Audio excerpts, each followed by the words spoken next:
सापाबद्दलची भीती घालविण्याचे काम सर्पमित्र करीत असतात। विद्यार्थ्यांना सर्पमित्रांनी दिली माहिती। DR हायस्कूल इको क्लबतर्फे विद्यार्थ्यांना सापाबद्दल समज गैरसमज मार्गदर्शन। नंदुरबार येथील श्रीमती दुर्गाबाई रघुवंशी हायस्कूल येथे नागपंचमी निमित्त विद्यार्थ्यांना सर्पाबद्दल मार्गदर्शन करण्यात आले। यावेळी व्यासपीठावर कार्यक्रमाचे अध्यक्ष म्हणून शाळेचे मुख्याध्यापक संजय सैंदानी, प्रमुख पाहुणे म्हणून सामाजिक वनीकरण विभाग नंदुरबार येथील मानद वनरक्षक संजय वानखेडे, उपमुख्याध्यापक श्रीराम मोडक, इको क्लब प्रमुख निलेश गावित हे उपस्थित होते। यावेळी प्रमुख पाहुणे संजय वानखेडे यांनी विद्यार्थ्यांना सापांचे प्रकार कोणते, विषारी व बिनविषारी साप कोणते, तसेच साप चावल्यानंतर काय उपाय करावे असे सापांविषयी सखोल मार्गदर्शन केले। कार्यक्रमाचे अध्यक्ष मुख्याध्यापक संजय सैंदानी यांनी विद्यार्थ्यांना साप चावल्यानंतर तात्काळ वैद्यकीय उपचार घ्यावे, अंधश्रद्धेला बळी पडू नये असे मार्गदर्शन केले। या दिनानिमित्त निबंध स्पर्धा घेण्यात आली होती। या स्पर्धेत लक्षदीप पाटील, भावेश पवार, ऋषिक चौधरी यांचा अनुक्रमे प्रथम, द्वितीय व तृतीय क्रमांक आला।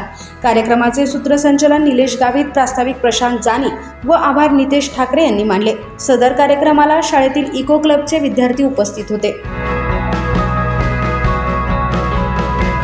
साप पाहिल्यावर तुम्हाला काय वाटतं?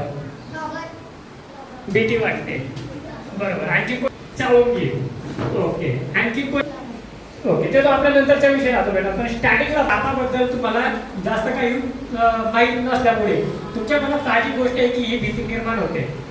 आता ही भीती घालवण्याचं काम आमच्यासारखे सर्पमित्र म्हणा किंवा अदर काही संस्था ज्या आहेत, आता पिकाचं संरक्षण करतो म्हणजे कसं, तर सापाचे प्रमुख आहार हा उंदीर आहे। साप उंदरांना खाऊन त्यांची संख्या कंट्रोलमध्ये ठेवतो आणि त्याच्यामुळे आपल्या पिकाचे बऱ्या प्रमाणात जे नुकसान होत असतं ते कुठेतरी स्टॉप होतं, थांबतं।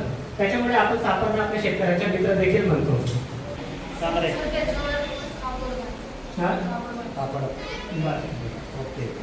जाण्यापर्यंत 10 ते 15 वेळेस करावं लागतं, ते प्रत्येकाला जमत नाही।